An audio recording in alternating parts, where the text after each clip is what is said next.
je m'appelle Sandrine Michaud-Dubuisson. Donc moi j'ai eu un problème de santé, quoi, donc une maladie quoi, auto-immune.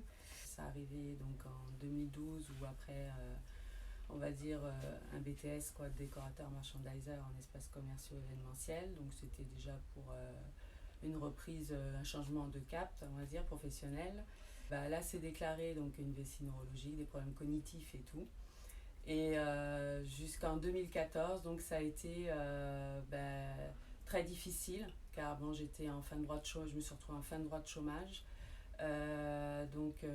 J'avais pas d'invalidité ou de âge, quoi, on va dire jusqu'en 2014, où là ils ont détecté que ça serait donc une poussée de cèpes, quoi, voilà, qui était en train de s'engendrer, quoi. Donc là tout s'est déclenché. Tout s'est remis en place, on va dire, donc financièrement, j'ai été reconnue en invalidité et tout.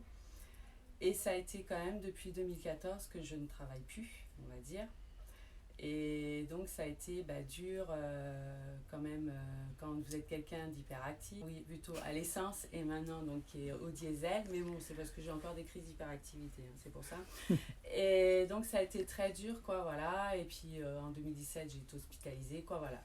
Une grosse remise en question, à vous dire que voilà, 44 ans ou voilà, savoir je vais rester comme ça en invalidité catégorie 2, pas travailler jusqu'à la retraite. Et au final, quand vous avez un enfant qui a bientôt 18 ans, vous avez un mari et tout, quoi, des amis, et vous voyez les gens voilà, qui ont une vie socio-professionnelle et vous en avez vraiment, vous en avez pas, ou peut-être de l'associatif, quoi, des choses. Mais au final, il manque quelque chose, quoi. Et je pense que pour une femme, donc c'est quand même pas évident. Et donc j'ai eu un déclic parce que j'ai été hospitalisée donc, en 2017. Bon là, ça a été la goutte d'eau. Les médecins, tout ça, je pouvais plus. Hein, je commençais vraiment à en avoir marre. Parce qu'à un moment, ce milieu, ça devient... vous n'êtes pas bien, quoi. Vous n'êtes pas bien parce que ça devient...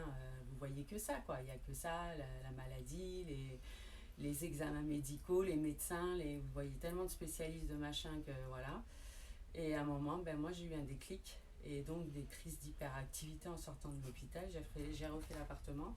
Enfin bref, et puis du coup là j'ai pété un peu une durite et donc j'ai voulu intégrer, donc on m'en avait parlé, vu que j'ai quand même eu aussi un accident de voiture quand j'étais jeune avec un trauma crânien et une perte de connaissance, tout ça. Donc j'ai intégré en fin de compte l'UEROS qui est à la Tour de Gassy. Et donc, il y a une section, en fin de compte, pour les gens cérébrolésés qui ont eu des AVC, des accidents de voiture, voilà, ou des tumeurs, ou voilà. Et c'est une formation, en fin de compte, qui essaye de remettre les gens dans la reprise du travail ou dans un monde un peu socio-professionnel, parce que c'est ce qui manque, ou savoir s'ils peuvent reprendre à travailler, ou tout comme ça. Et en fin de compte, moi, j'ai intégré cette formation parce que j'étais dans l'optique, vu que j'ai travaillé chez Hermès pendant 10 ans, de reprendre Hermès, voilà, vu qu'ils viennent s'installer dans la région parisienne. Et du coup, je me suis dit, qui tente rien n'a rien, et c'est ce que je veux faire, c'est mon métier. Moi, je suis manuelle, j'ai un diplôme de maroquinière, quoi, voilà.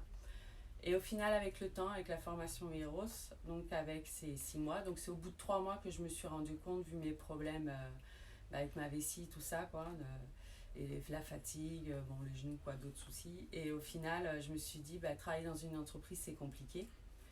Et donc je me suis dit que là, il fallait que je fasse mon projet et peut-être me mettre à mon compte et travailler à domicile dans la maroquinerie. Mais au final, il fallait quand même que je fasse des stages. Il fallait que je renoue un peu le milieu professionnel. Et donc j'ai trouvé une famille associative, parce que c'est vraiment le cas de le dire, donc l'atelier éco-solidaire, qui est vraiment une association extraordinaire pour moi, parce que ça m'a permis de reprendre confiance en moi. J'ai fait, au début c'était 2 semaines, après ça a été 4 semaines, après ça a été 6 semaines. En fin de compte, on m'a accepté, quoi. Et au début, ça a été très dur parce que j'osais pas travailler devant les gens et tout. J'avais vraiment une perte de confiance, parce que travailler chez vous, faire des bricoles, des machins, c'est différent quand votre mari, votre fils vous voit. Mais quand les gens ne vous voient pas vraiment travailler, vous avez un peu honte de faire des choses, voilà.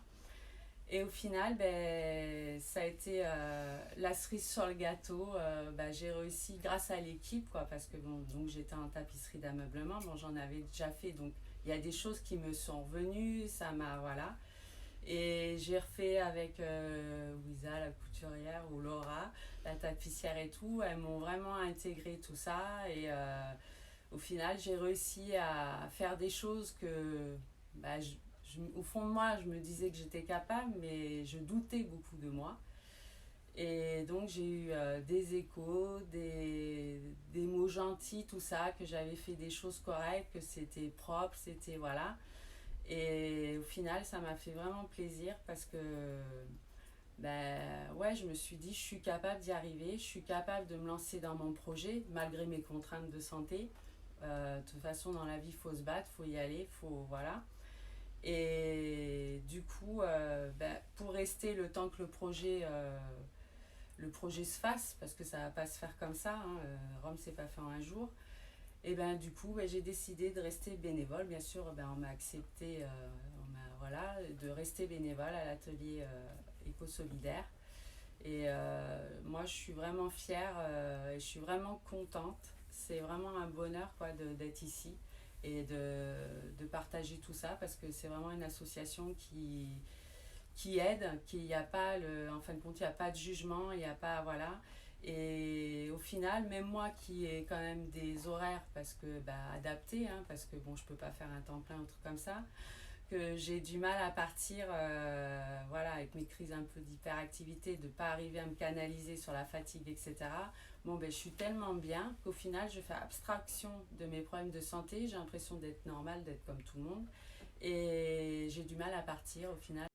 Et donc voilà quoi. Mais moi je suis vraiment contente de faire partie de cette équipe et d'être ici parce que ça a vraiment été un gros tremplin, un changement.